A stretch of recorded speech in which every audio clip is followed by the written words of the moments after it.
Hello students, कैसे हैं आप सब।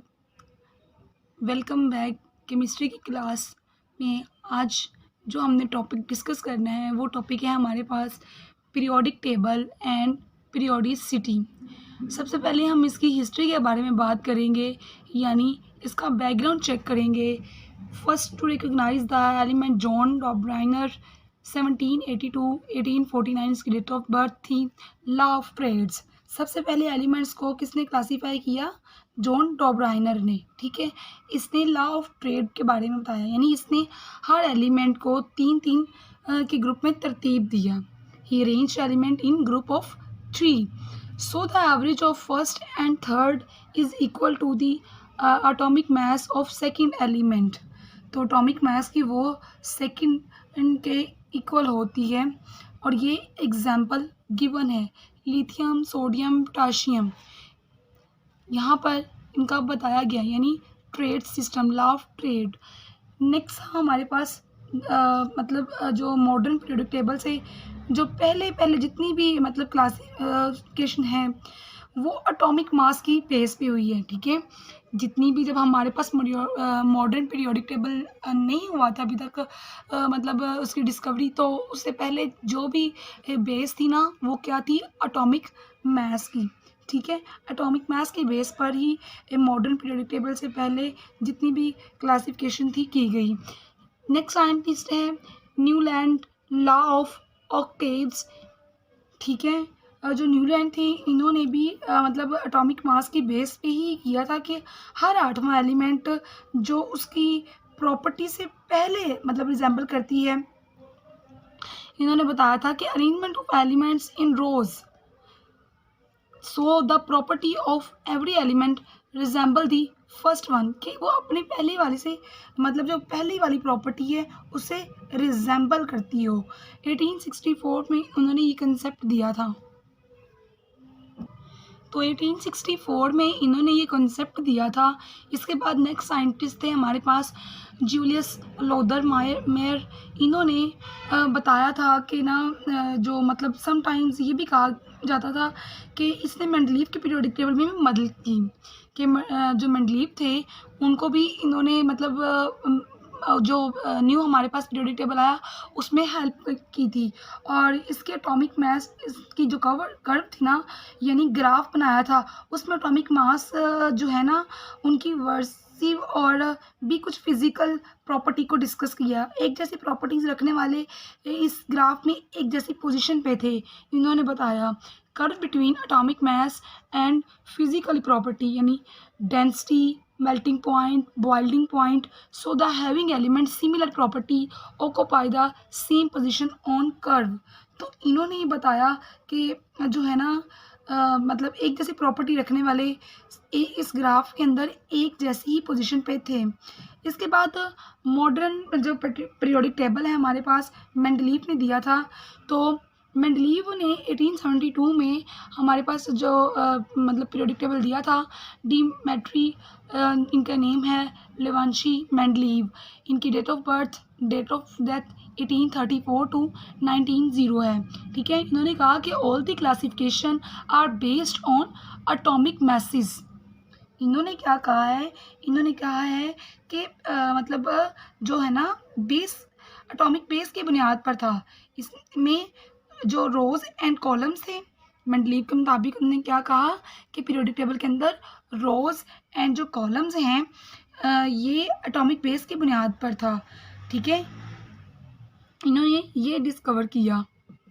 और based on their atomic number after discovery of X ray, तो एक्सरे की डिस्कवरी के साथ एटॉमिक नंबर डिस्कवर हुआ और इसके बाद पीरियोडिक टेबल जो है उसके बारे में था। और एटॉमिक नंबर जो है वो हर एलिमेंट की पहचान है। अगर किसी का जो एटॉमिक है ना नंबर 1, तो वो हाइड्रोजन का होगा। ज़ाहिर सी बात है, हमें पता है कि 1 हाइड्रोजन किसका है, जो 1 एटॉमिक नंबर है वो किसका है? वो हाइड्रोजन का होगा, चाहे उसका एटॉमिक मास जो है वो 1 हो, 2 हो, 3 हो, तो वो जो होंगे वो हाइड्रोजन के आइसोटॉप्स होंगे। ठीक है, ग्रुप्स की बात करते हैं। Groups based on electron in valence shell. ठीक है, जो ग्रुप्स हैं वो किस पे बेस करती हैं, वैलेंस शेल पे, ठीक है।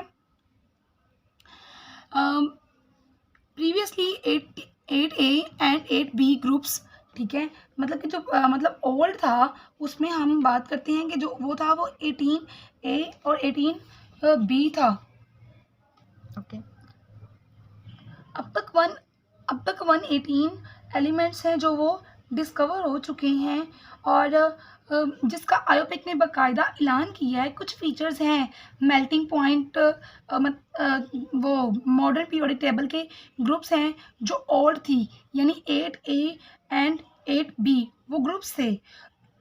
तो पीरियोडिक टेबल में 18 कॉलम्स हैं, ठीक है, और ये क्लासिफिकेशन है, ये number of group of valence shell को बेस करते हैं, ठीक है।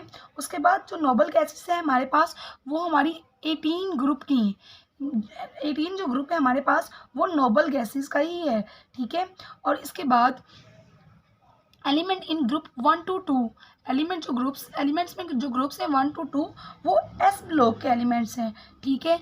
और जो 12 to 18 है वो हमारे पास पी ब्लॉक एलिमेंट्स हैं। उसके बाद जो हमारे पास हैं 3 to 12 वो हमारे पास जो हैं वो है एफ ब्लॉक एलिमेंट्स। तो हमारे पास जो पीरियोडिक टेबल के अंदर मतलब कि हम बात करें तो मेटल्स, मेटलॉइड्स और लास्ट पे नॉन मेटल्स। तो जो मेटल्स होते हैं वो लेफ्ट साइड पे होते हैं, और जो नॉन मेटल्स होते हैं वो हमारे पास राइट साइड पे होते हैं, और जो मेटलॉइड हैं वो सेंटर में एग्जिस्ट करते हैं, यानी मेटल और नॉन मेटल के बिटवीन में, ओके। बात करते हैं हम पीरियड्स के बारे में। जो कॉलम्स होते हैं वो ग्रुप हैं, और जो रोज होती हैं वो पीरियड्स हैं। पीरियड्स किसको कहते हैं, जो रोज बनी होती हैं उनको हम पीरियड्स कहते हैं। जितने शेल में इलेक्ट्रॉन हो वो किसी एटम के इलेक्ट्रॉन ने जितने शेल्स ऑक्यूपाई किए हैं वही उसका पीरियड्स हैं, ठीक है, based on number of shells. Rows कितनी है इसकी, 7 पीरियड्स, ऑल आर कंप्लीटेड, यानी कि सारी जो पीरियड्स के हैं शेल्स वो जो रोज हैं वो कंप्लीट हैं। अब बात करते हैं ब्लॉक्स की।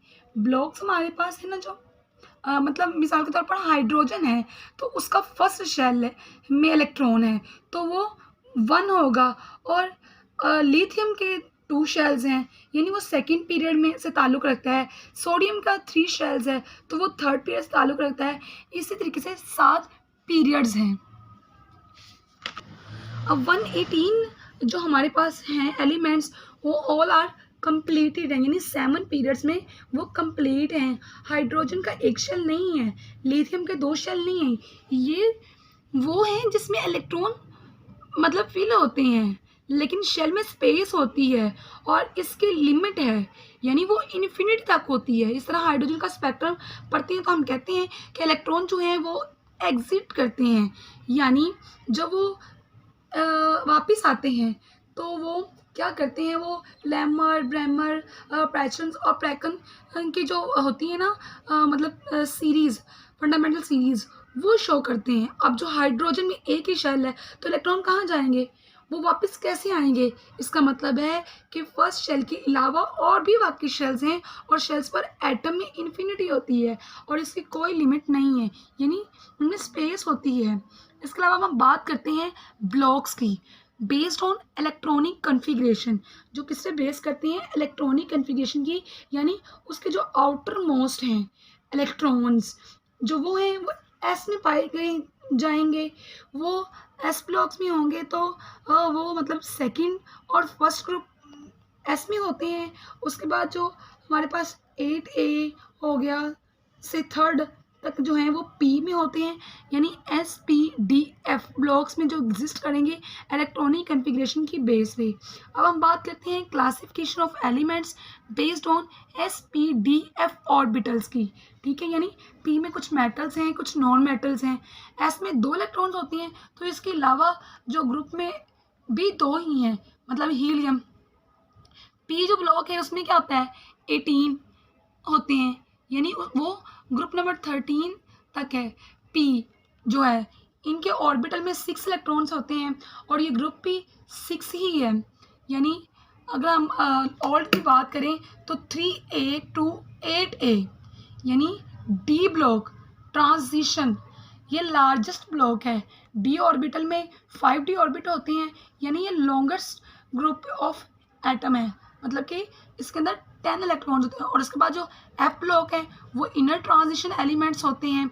उसके अलावा लैंथेनाइड, एक्टानाइड, यानी पहला मेंबर थर्ड में होगा तो दूसरा फोर्थ में, इस तरह 14 ग्रुप तक फैला हुआ है।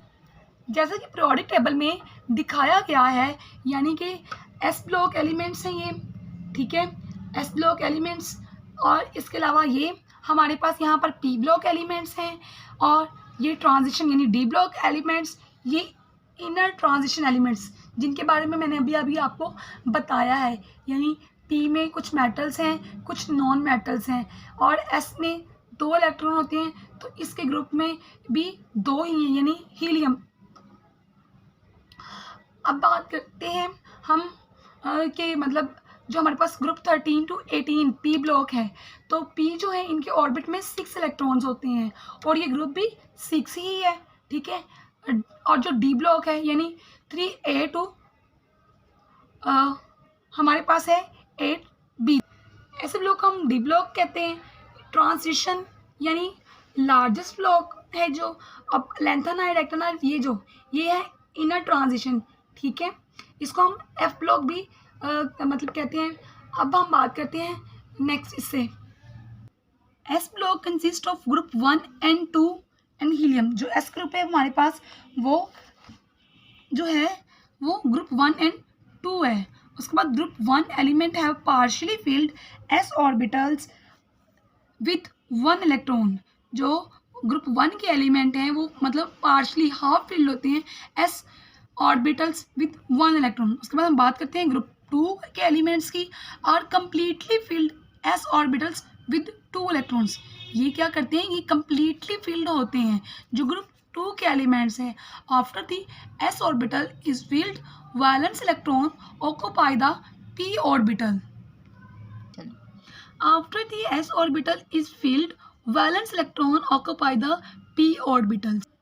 ग्रुप, अब बात करते हैं group 13 to 18 contain elements with partially और completely filled p orbitals। हम ग्रुप 13 to 18 की बात कर रहे हैं, तो इसमें जो एलिमेंट्स होते हैं वो पार्शली भी होते हैं और completely filled भी होते हैं p orbitals में। अब बात करते हैं the d block containing the transition metals। d block elements जो होते हैं वो किस बिलोंग रखते हैं, ट्रांजिशन मेटल से। एंड द लार्जेस्ट ब्लॉक, और वो क्या है, सबसे बड़ा ब्लॉक है।